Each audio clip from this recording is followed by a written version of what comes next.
রাজনীতি আমাদেরকে মাথায় রেখেই কাজ করতে হবে।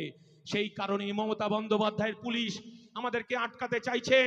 এই কালো মাথার ভিড়, ছোট ছোট বাচ্চাদের ভিড়, তারা যদি একবার তৃণমূল কংগ্রেসের এই হিন্দু মুসলমানের পলিটিক্সের বিরুদ্ধে একবার যদি রাস্তায় নেমে যায়, তৃণমূলের পরাজয় নিশ্চিত, বিজেপির পরাজয় নিশ্চিত। এটা তৃণমূল বিজেপি বুঝে গেছে, তাই তো হিন্দু মুসলমানের রাজনীতি শুরু করেছে।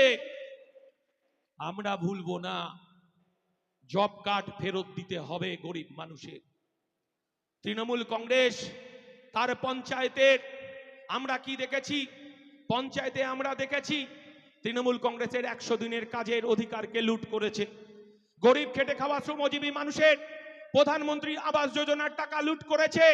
আমরা ইন্ডিয়ান সেকুলার ফ্রন্ট বলতে চাইছি যে 100 দিনের কাজ আমাদের গরিব খেটে খাওয়া মানুষকে ফেরত দিতে হবে।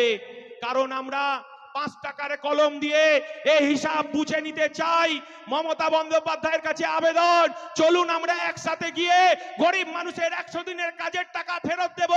কারণ আপনি যাবেন না, এই 100 দিনের কাজের টাকা এই বাসন্তীর ঘাট ও ঘাটে ঘুরে এখানকার এমএলএর হাত দিয়ে কালীঘাটে পৌঁছেছে। এর হিসাব বাসন্তীর মানুষ নিতে চাইছে। আমরা বলতে চাইছি, আমরা কিছুদিন আগে বাসন্তীতে এসেছিলাম। বাসন্তীতে আমরা দেখলাম গরিব খেটে খাওয়া মানুষের তার আবাসগুলো দেখলাম, ঘরগুলোকে দেখলাম, কি কষ্ট হচ্ছিল। মালেকদাকে বলছিলাম, মালেকদা আমাদের সঙ্গে ছিল। আমরা বলতে চাইছি আমাদের কর্মীদের সেই তালিকা তৈরি করতে হবে, সেই তালিকা তৈরি করতে হবে। বাঘের বাচ্চা ঢুকছে, জোরে হাততালি হোক, জোরে স্লোগান হোক।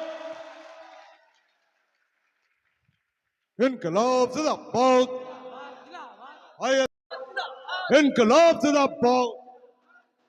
নসাদ দিকে এগিয়ে চলো, আমরা তোমার সাথে আছি।